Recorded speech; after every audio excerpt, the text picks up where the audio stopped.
오늘 우리에게 주시는 하나님의 말씀은 고린도전서 16장 3절에서 24절까지 말씀입니다. 이 계시의 말씀을 통해서 하나님의 음성 들으시기를 바랍니다.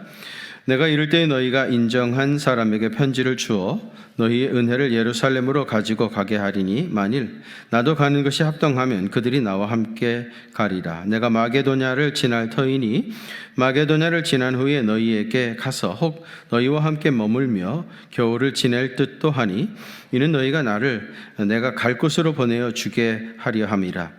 이제는 지나가는 길에 너희 보기를 원하지 아니하노니 이는 만일 주께서 허락하시면 얼마 동안 너희와 함께 머물기를 바람이라. 내가 오순절까지 에베소에 머물려 함은 내게 광대하고 유효한 문이 열렸으나 대적하는 자가 많음이라. 디모데가 이르거든 너희는 조심하여 그로 두려움이 없이 너희 가운데 있게 하라.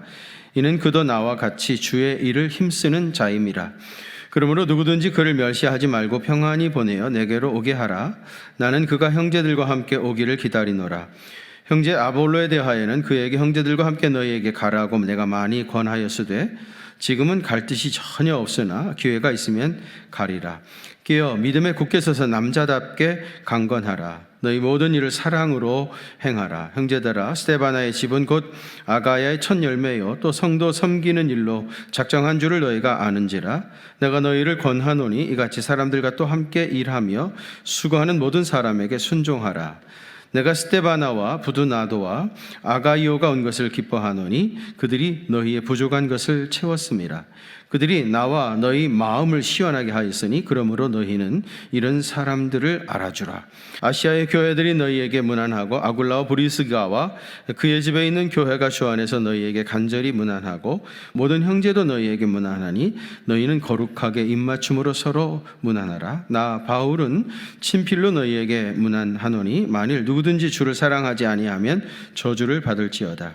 우리 주여 오시옵소서.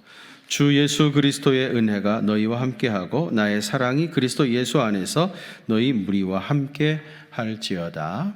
아멘. 제가 그동안 고린도전서 강해를 했는데 오늘 그 마지막 시간입니다. 휴가 다녀와서 고린도 후서 계속해서 강해하도록 하겠습니다. 사도 바울이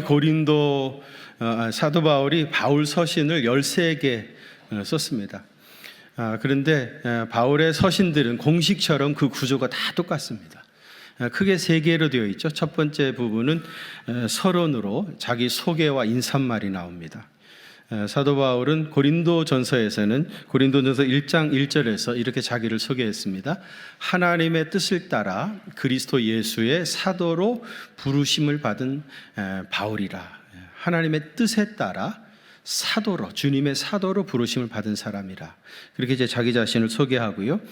인사말은 고린도전서 1장 3절에 하나님 우리 아버지와 주 예수 그리스도로부터, 어디서부터요? 하나님 우리 아버지와 주 예수 그리스도로부터 은혜와 평강이 임한다. 은혜와 평강 어디로부터 임합니까? 하나님 우리 아버지와 주 예수 그리스도로부터. 제가 이 부분 강의하면서 순서가 굉장히 중요하다 그랬죠. 값없이 주시는 은혜가 먼저이고 은혜가 임해야 주님이 주시는 놀라운 평강이 임하게 되어진다. 그렇게 말씀을 드렸습니다. 이게 이제 서론 부분이고요. 그 다음에 이제 본론 부분에 들어가게 되어지면 고린도 교회가 가지고 있었던 여러 가지 문제들에 대해서 하나씩 조목조목 설명을 하죠. 제일 먼저 고린도 교회 분쟁의 문제에 대해서 1장에서부터 4장까지. 그 다음에 두 번째로는 5장에서는 음행의 문제에 대해서, 그리고 6장에서는 세상 법정의 교인들끼리 소송하는 문제에 대해서, 그리고 7장에서는 혼인의 문제에 대해서, 그리고 8장에서부터 10장까지는 우상에게 바쳐졌던 재물을 먹을 수 있느냐 없느냐에 대한 이야기였죠. 그 다음에 이제 9장에서 11장에서는 그 다음에 교회의 남성과 여성의 지위에 대한 이야기, 그리고 이제 12장에서부터 14장까지는 은사에 대한 이야기죠. 특별히 13장은 사랑장이고 제일 큰 은사 사랑. 그 다음에 14장에서는 제일 문제가 되었던 예언과 방언의 은사에 대하여, 그리고 이제 15장에서는 부활에 대하여, 그리고 16장에서는 헌금 생활에 대하여. 여러분 다 기억나시죠? 다 기억나실 것이라고 믿고 살고 싶습니다. 이게 이제 본론 부분이었고요. 오늘 마지막 부분은 이제 마지막 문안 인사입니다. 오늘 우리가 봉독한 본문인데요. 바울은 서신을 마치면서 늘 습관적으로 자기와 함께 사역했던 사람들의 이름을 일일이 다 거명하면서 그들에게 문안하라 하면서 이제 서신을 마쳤습니다. 오늘 우리가 봉독한 이 문안 인사 부분에 보면은 사도 바울과 함께 고린도 교회를 사역했던 4명의 사람들이 나옵니다. 그래서 제가 오늘 설교 제목을 고린도 교회의 4인방이라 그렇게 이제 제목을 붙여보았는데요. 제가 4명의 고린도 교회를 섬겼던 성도들 이야기를 쭉 해드릴 터인데, 이야기를 들으시면서 나는 누구를 나의 롤 모델로 삼고 그렇게 주님의 교회를 섬겼으면 좋겠나 한번 여러분 마음속에 작정해 보시기를 바라고요. 그리고 하나님 앞에 소원을 두고 기도하면 하나님께서 그렇게 귀하게 들어쓰실 줄로 믿습니다. 그 첫 번째로는 디모데입니다. 10절 말씀인데요. 한번 같이 봉독하실까요? 10절입니다. 시작. 디모데가 이르거든 너희 가운데 있게 하라. 이는 그도 나와 같이 주의 일을 힘쓰는 자임이라. 아멘. 디모데라고 하는 이름의 뜻은 뭐냐면 하나님을 공경한다 그런 뜻입니다. 참 좋은 뜻이죠. 하나님을 공경한다 라는 좋은 이름의 뜻이고요. 이 디모데의 아버지는 헬라 사람이었고요. 어머니는 유대인이었습니다. 그러니까 다문화 가정이죠. 아버지는 헬라 사람이고 어머니는 유대인이면 디모데는 유대인입니까? 헬라인입니까? 유대인이죠. 왜요? 유대교는 모계사회라고 그랬죠. 그러니까 어머니의 국적을 따라갑니다. 그래서 어머니가 유니게고 할머니는 로이스죠. 왜 할머니가 로이스죠? 이들의 유대교 신앙을 아주 철저하게 어렸을 때부터 잘 받아가지고 어렸을 때부터 믿음 안에서 잘 자랐던 유태인이었습니다. 이 디모데의 고향은 루스드라입니다. 루스드라. 사도 바울이 1차 전도 여행 때에 루스드라에 가서 복음을 전하게 되어지는데 거기서 이제 바울을 만나서 예수님을 영접하고 주님의 제자가 되어집니다. 주후 48년경이었는데요. 사도 바울이 루스드라에서 있었던 일이 사도행전 14장 8절에서부터 18절에 자세히 나오는데 여러분 다 아시는 이야기죠. 바울과 바나바가 이 루스드라에 갔는데 가서 보니까 날 때부터 발을 쓰지 못하는 사람이 있었습니다. 평생을 그렇게 장애인으로 살고 있었는데 이 바울이 이 사람을 고쳐준 겁니다. 태어나기를 그렇게 장애를 가지고 태어났던 이 사람을 고쳐주니까 이 루스드라 사람들이 깜짝 놀랐어요. 그들이 생각하기를 신이 인간의 모습을 입고 이 땅에 내려왔다. 그러면서 이제 바울과 바나바를 신처럼 섬기려고 하는 겁니다. 바나바는 제우스, 신 중의 왕인 제우스라고 그러고요. 바울은 헤르메스라고 하면서 이 제우스 신당의 제사장이요 화관과 제물을 가져와 가지고 바울을 신처럼 섬기려고 그래요. 바울이 가만히 있으면 자기가 신처럼 대우를 받는 그런 상황이 됐는데 그때 이제 자기 옷을 막 찢으면서 여러분이 어찌하여 이런 일을 하십니까? 우리도 여러분과 똑같은 성정을 가진 사람입니다. 그러면서 이제 그들에게 그리스도의 복음을 전했던 것이 루스드라에서 있었던 일입니다. 그런데 이제 얼마 있다가 이 이고니온과 안디옥에서 유대인들이 거기까지 몰려와 가지고요 바울에게 막 돌을 던집니다. 그래서 얼마나 돌을 많이 던졌는지 바울이 그 돌을 다 맞고 죽은 줄로 알았습니다. 그래서 루스드라 사람들이 이 죽은 줄 알던 바울을 질질 끌어다가 이제 성 바깥에 갖다 버렸는데 극적으로 바울이 살아나죠.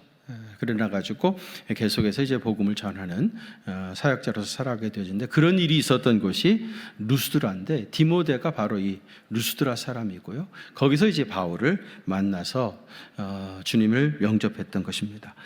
그 후에 바울과 함께 소아시아 여러 도시들, 그 다음에 헬라, 또 마게도냐, 로마 이런 곳에서 이제 바울의 사역을 도왔던 사람이고요. 바울이 이 디모데를 얼마나 좋아했는지 꼭 자기 아들같이 생각했어요. 그래서 주 안에서 낳은 아들이라 그렇게 이제 고백하기도 하고 고린도후서 1장 1절에서는 나의 형제라 꼭 자기 가족처럼, 자기 아들처럼 그렇게 생각했던 사람이 디모데입니다. 바울의 후임으로 고린도 교회에서 목회도 했고, 그리고 또 에베소 교회에서도 목회를 했던 사람입니다. 바울이 이 디모데에게 문안하라 하면서 10절에 보면 이와 같이 주의 일을 힘쓰는 그는 나와 같이 주의 일을 힘쓰는 자라 그랬어요. 여러분, 우리 그리스도인들은 디모데처럼 주의 일에 힘쓰는 자가 되어야 합니다. 내가 지금 무엇을 위해서 힘을 쓰고 있는가 하는 것을 잠깐 멈추어 서서 생각해 볼 필요가 있습니다. 내가 힘쓰고 있는 그것을 나는 분명히 내가 사랑하고 있는 것입니다. 자기가 사랑하고 있기 때문에 그것을 위해서 힘을 쓰고 있는 것인데, 디모데가 주의 일을 위하여 힘쓰는 자라 그렇게 말을 했던 것은 그는 주님을 정말 생명처럼 사랑했던 것이죠. 주님을 너무너무 사랑했기 때문에 주를 위하여 힘쓰는, 주님의 교회를 위해서 평생을 봉사했던 그런 사람입니다. 근데 여러분 아십니까? 사랑하는 대상을 위해서 힘쓰고 애쓰는 그 자체가 행복이라는 것을요. 디모데는 예수님을 너무 사랑했기 때문에 주를 위해서 힘쓰는 귀한 사역을 평생 감당해갔고, 그 사역을 감당하는 동안에 주님이 주시는 신령한 기쁨을 누리며 평생을 살아갔던 그런 아주 귀한 주님의 제자였습니다. 여러분, 디모데처럼 주님을 사랑함으로 주의 일에 힘쓰는 주님의 제자 되시기를 주님의 이름으로 축복합니다. 두 번째로는 아볼로입니다. 이 아볼로는 바울의 후임으로 고린도에서 목회를 했었던 사람이고요. 나중에는 이 고린도를 떠나가지고 바울과 함께 에베소에서도 사역을 같이 했던 사람입니다. 전에 고린도 교회 분파 얘기를 하면서 고린도 교회 안에 이 아볼로파가 있었다 그런 얘기를 했죠. 4개 분파가 있었다고 그랬죠. 바울파, 게바파, 그리고 아볼로파.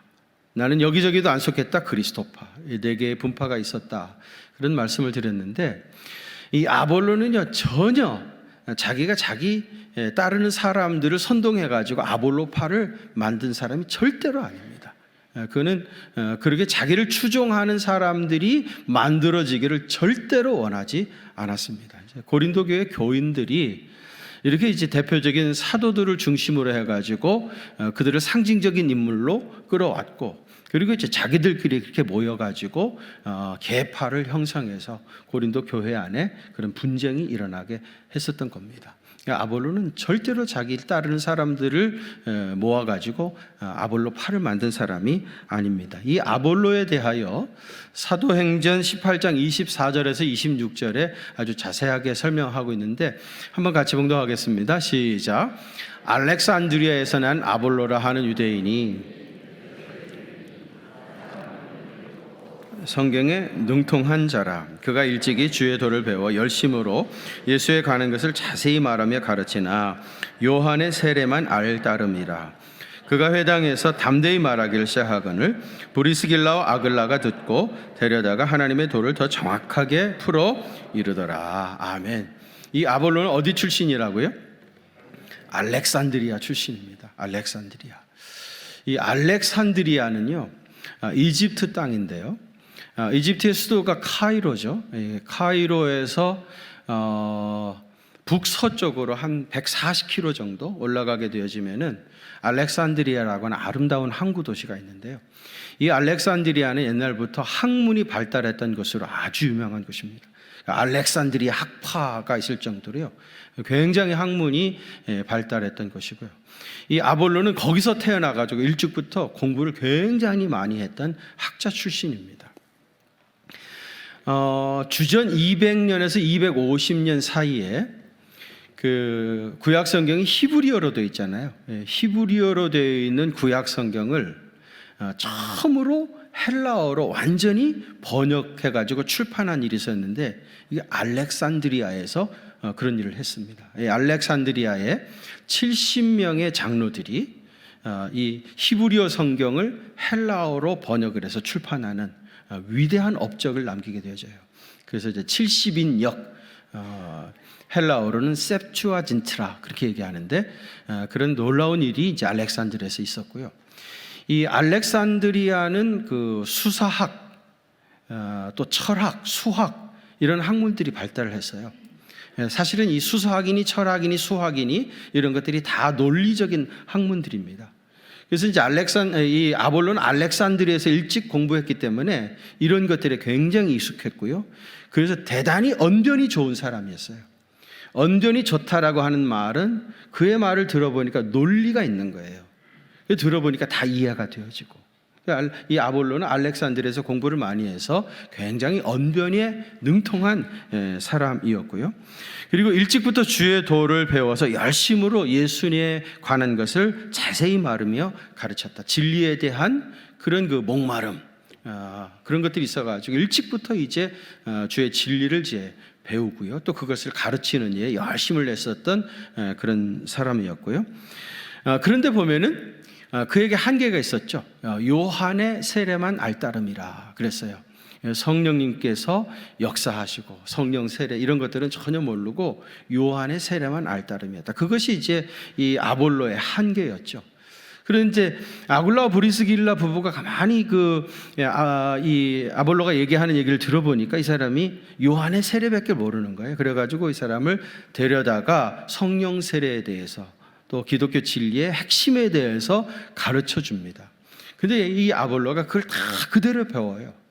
사실 여러분 생각해 보면은 아볼로는 아까 알렉산드리아 학파의 학자 출신이죠. 화이트 칼라입니다. 공부를 많이 한 식자층이고요.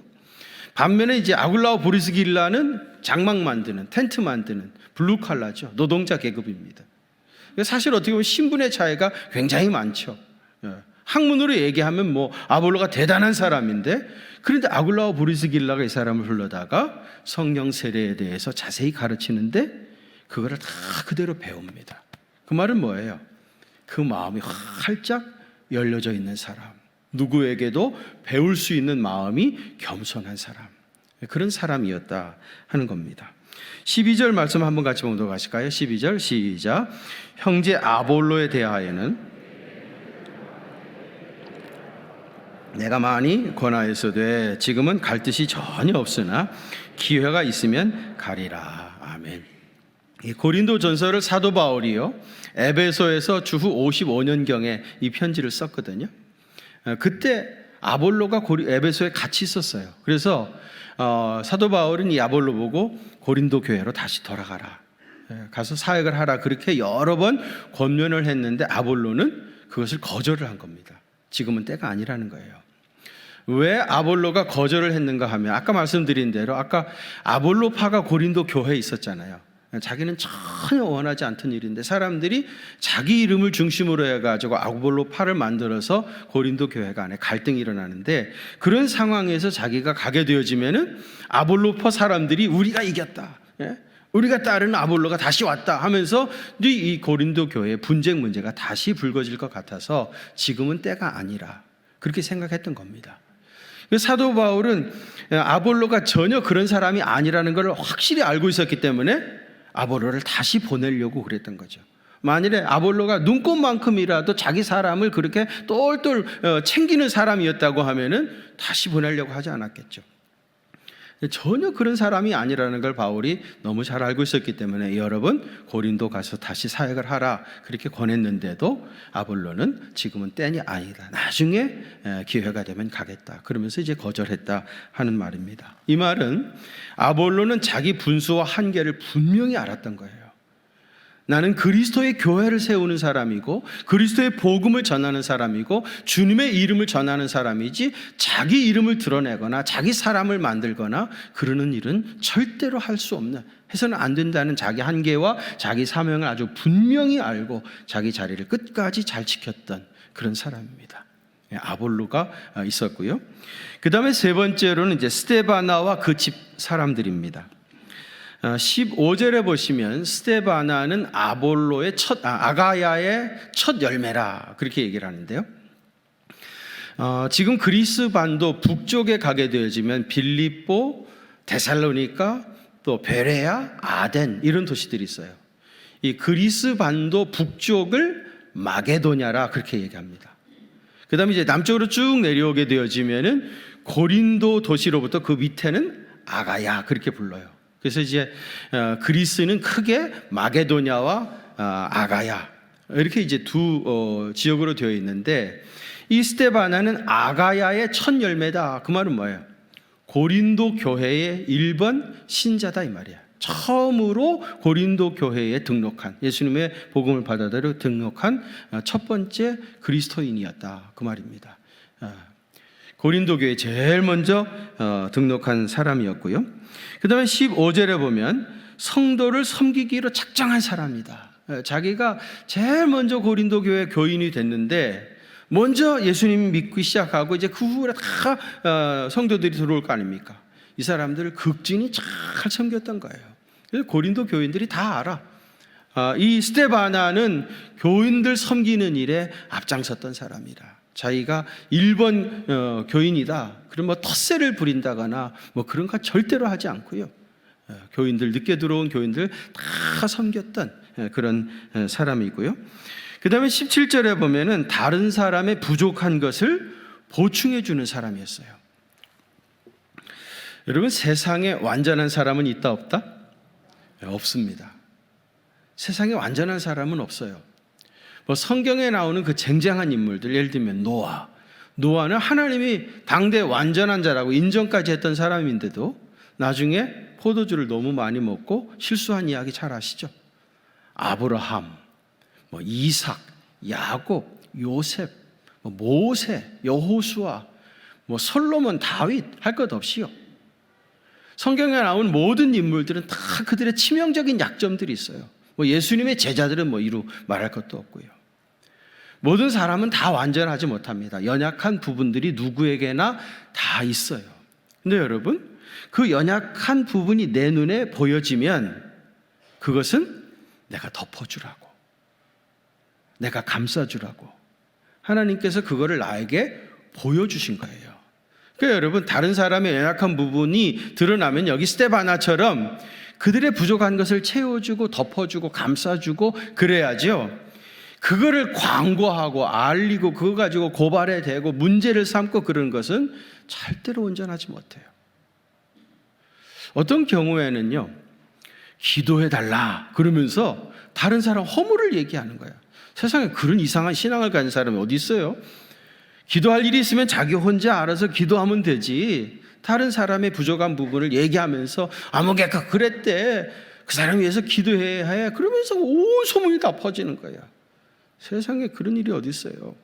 나만 알고 그 부분이 내게 보여지면 나는 그거를 끝까지 말하지 말고 덮어주고, 그래야 그가 회복이 되는 거 아니겠습니까? 그 다음에 여러분, 네 번째로는 그 18절에 보시면 이 사람은요, 나와 너희 마음을 시원케 한 사람이라고 그래요. 18절 한번 같이 봉독하시죠. 시작. 그들이 나와 너희 마음을 시원케 하였으니 그러므로 너희는 이런 사람을 알아주라. 아멘. 다른 사람의 마음을 시원하게 해준 사람이에요. 사도 바울이 지금 고린도 교회를 떠나온 후로 이 고린도 교회에 여러 가지 문제가 있다 하는 이야기들을 들었는데, 그게 정확하게 무슨 문제인지 알지를 못했어요. 그래서 여러 가지 근심하고 걱정도 하고, 그런데 이 스데바나와 그 집 사람들이 와가지고요, 고린도 교회 안에 있는 문제들을 충분히 다 정확하게 설명을 하게 되어져요. 사도 바울이 이 스데바나로부터 그 이야기를 듣고요, 속이 다 시원해지고, 고린도 교회에 이런 문제들이 있었구나, 정확하게 무엇이 문제였는가 하는 것을 다 알게 되었고요. 그래가지고 그것을 기반으로 해가지고 고린도 전서를 쓴 거 아닙니까? 그래서 사도 바울의 마음을 시원하게 해줬고요. 이 사도 바울이 쓴 이 고린도 전서를 가지고 이 사람이 고린도 교회에 갔어요. 가가지고 이 편지를 읽어주고, 그리고 사도 바울이 말했던 의미가 무엇인지를 충분히 다 설명을 해준 겁니다. 그러니까 고린도 교회 교인들이 스데바나의 말을 듣고 그들도 마음이 시원해진 거예요. 그래서 오늘 우리 본문에 나와 너희의 마음을 시원하게 했다, 그러면서 칭찬을 한 거예요. 여러분, 세상에는 별 사람들이 다 있는데 이렇게 다른 사람의 마음을 시원하게 해줘야 되는데요, 다른 사람의 마음을 불편하게 하는 사람도 있죠. 있어요, 없어요? 없으면 다행이시고 불편하게 하고 만나자고 했는데 썩 반갑지가 않아. 그런 사람도 있고요. 늘 부정적으로 말하고 부정적인 소문을 전해주고 썩 만나도 기쁘지 않으니까 피하고 싶은 거죠. 여러분, 이 스데바나는 정말 다른 사람의 마음을 시원하게 해줬던 사람이에요. 뜨거운 여름철에 아주 시원한 냉수처럼 말이죠. 여러분, 그런 사람들이 여러분 주변에 좀 많았으면 좋겠죠? 그래요, 안 그래요? 그렇게 원하신다면 그런 사람 찾지 마시고 여러분이 그런 사람 되십시오. 아마 찾는 것보다 여러분이 되는 쪽이 훨씬 더 빠를 겁니다. 내가 그런 사람이, 내가 스데바나처럼 다른 사람의 마음을 시원하게 해주는 사람이 되겠다. 그렇게 다짐하시고 기도하면서 나가면 많은 사람들을 섬기는 그런 사람이 될 수 있을 겁니다. 마지막 네 번째로는 아굴라와 브리스가이지요. 이 아굴라와 브리스길라에 대해서는 제가 여러 번 말씀을 드렸습니다만 19절에서 20절 한번 같이 봉독하겠습니다. 시작. 아시아의 교회들이 너희에게 문안하고 주 안에서 너희에게 간절히 문안하고 모든 형제도 너희에게 문안하니 너희는 거룩하게 입맞춤으로 서로 문안하라. 아멘. 이 아굴라와 브리스길라, 이들 부부는 가장 대표적인 인고 부부죠. 성경에 6번 나오는데 항상 이들 부부가 같이 나옵니다. 신구약 성경에서 이런 사례는 없습니다. 그들 부부의 이름이 늘 같이 나오는 사람은 이들 뿐이었고요. 대표적인 인고 부부였고요. 이 사람의 원래 고향은 본도, 지중해 본도라고 하는 출신의 유대인이었습니다. 처음에 로마에서 살면서 이제 장막 만드는 일을 했었는데요. 로마의 황제가 로마에 사는 유대인 남자들을 다 추방한 일이 있어요. 거기서 쫓겨납니다.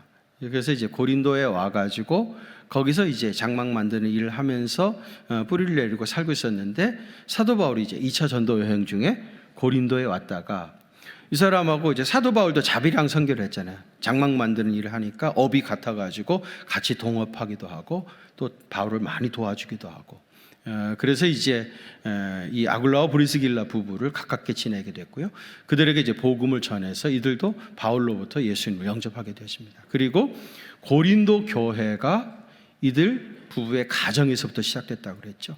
스데바나는 고린도교회 1번 등록한 신자라고 하면 아굴라와 브리스길라는 자기 집을 고린도 교회로 개방을 했던 그런 사람입니다. 굉장한 헌신을 했던 사람이죠. 19절에 보면 바울이 마지막 인사를 하면서 이들 부부도 너희에게 문안한다 그런 얘기를 했는데요. 사도 바울이 이 고린도 전서를 에베소에서 쓰고 있다고 그랬죠. 그렇다고 하면 이들 부부도 바울과 함께 지금 에베소에 있다 그런 말이에요. 나와 지금 함께 있는 아굴라와 브리스길라도 너희들에게 문안한다 이렇게 이제 편지를 한 거거든요. 사도 바울이 고린도에서 떠날 때 이들 부부가 같이 바울과 함께 에베소로 오게 되어져요. 그래서 에베소 교회를 섬기는 일에도 많은 헌신을 했고요. 바울과 함께 오래같이 사역하다 보니까 바울이 한결같은 꿈은 뭐냐면 로마에 가서 복음을 전하는 거잖아요. 근데 이제 여러 번 그 길이 막히는 겁니다. 가고 싶은데 길이 막 열리지 않는 거예요.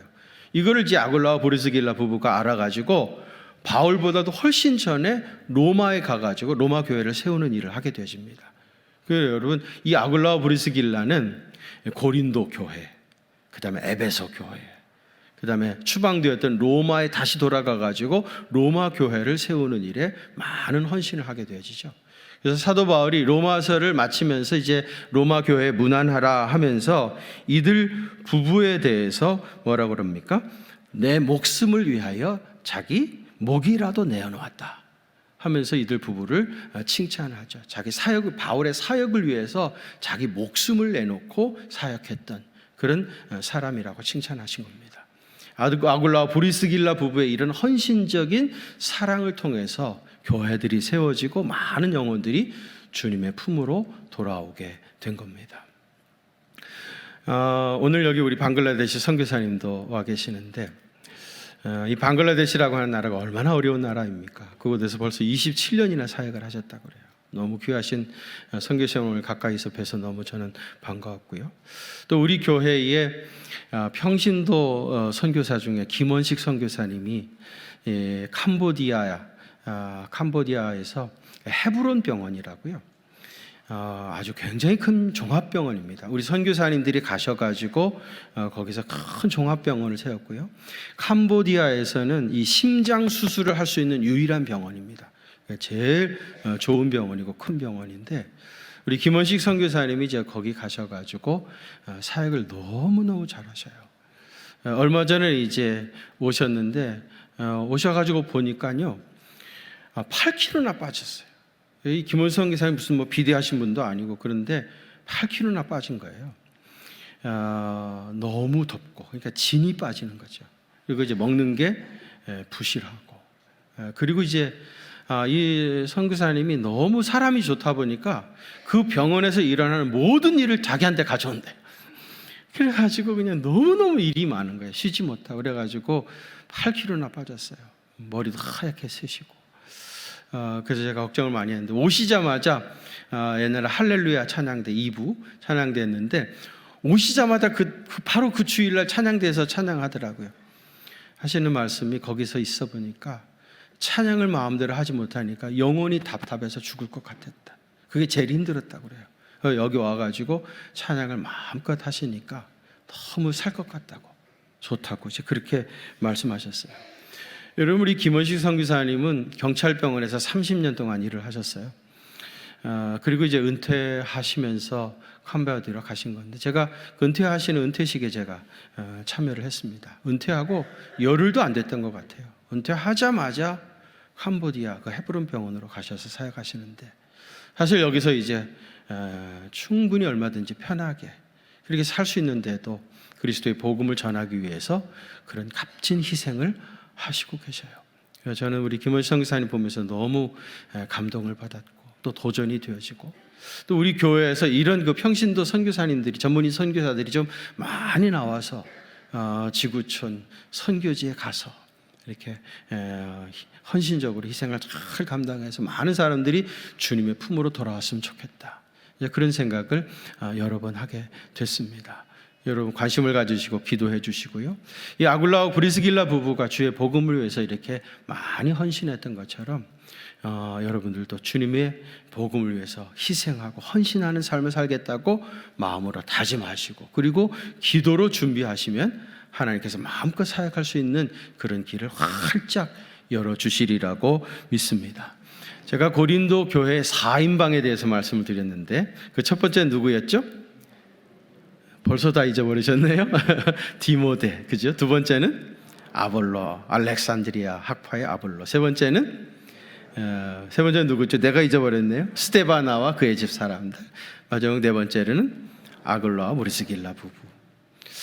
나는 이 네 부류의 사람들 중에 누구를 나의 롤 모델로 삼고 그런 사람으로, 그런 사역자로, 그런 인생을 살아갈까? 이런 마음속에 기도하시면서 계속해서 기도하시면 주님께서 정말 값지게 쓰시는 귀한 주님의 종들이 되시리라고 믿습니다. 그런 은혜 임하시기를 축원합니다. 거룩하신 아버지 하나님, 고린도 교회의 4인방처럼 우리도 주님의 몸된 교회를 위해서 값지게 쓰임받는 신실한 주님의 제자들이 다 될 수 있도록 도와주시고 우리의 수고와 눈물과 희생의 땀 위에 수많은 영혼들이 주님 품으로 돌아오는 놀라운 역사들이 나타나게 하여 주옵소서. 이제는 교회의 머리가 되시는 우리 주님 예수 그리스도의 그 크신 은혜와 하나님 우리 아버지의 무한하신 사랑하심과 성령님의 위로하심과 교통하심이 우리 경기중앙교회 사랑하는 성도들과 또 저들의 가정과 그 생업의 현장들 위에 이제로부터 영원토록 함께 계시옵기를 간절히 축원하옵나이다. 아멘.